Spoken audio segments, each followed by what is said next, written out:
আমরা বলতে চাই সুষ্ঠু ধারাবাহিকতায় বঙ্গবন্ধুর যে আদর্শ, সেই আদর্শই আমরা রাজনীতিতে আমরা থাকতে চাই। সাবেক প্রধানমন্ত্রী শেখ হাসিনার চাচাতো ভাই শেখ সালাউদ্দিন জুয়েল বর্তমানে ভারতের আধার কার্ডে বিধান মল্লিক নামে পরিচিত হচ্ছেন। সামাজিক যোগাযোগ মাধ্যমে তার বাংলাদেশি জাতীয় পরিচয়পত্র ও ভারতীয় আধার কার্ডের ছবি ভাইরাল হয়েছে। আধার কার্ড অনুযায়ী তার নাম বিধান মল্লিক, পিতার নাম মুদীন্দ্রনাথ মল্লিক, জন্ম তারিখ ১ জানুয়ারি ১৯৫৯ সাল এবং ঠিকানা উত্তর ২৪ পরগনা, পশ্চিমবঙ্গ। অন্যদিকে বাংলাদেশি জাতীয় পরিচয়পত্রে তার নাম শেখ সালাউদ্দিন, পিতার নাম শেখ আবু নাসের, জন্ম তারিখ ১ জানুয়ারি ১৯৬৭ এবং ঠিকানা খুলনা।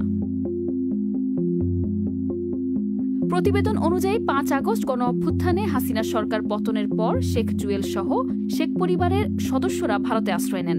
এর আগে শেখ পরিবারের অনেকেই জীবনের নিরাপত্তা চেয়ে বাংলাদেশ সেনাবাহিনীর কাছে আশ্রয় নিয়েছিলেন এবং পরবর্তীতে ভারতে চলে যান। দেশ জুড়ে তোলপাড় ওয়ালটন ফ্রিজ কিনে আপনিও হয়ে যেতে পারেন মিলেনিয়ার।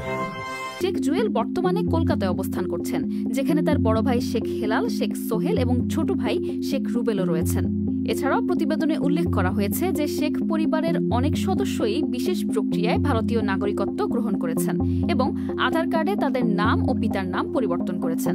এই কার্ড ব্যবহার করে তারা ভারতে স্বাধীনভাবে চলাফেরা করছেন, ভ্রমণ করছেন।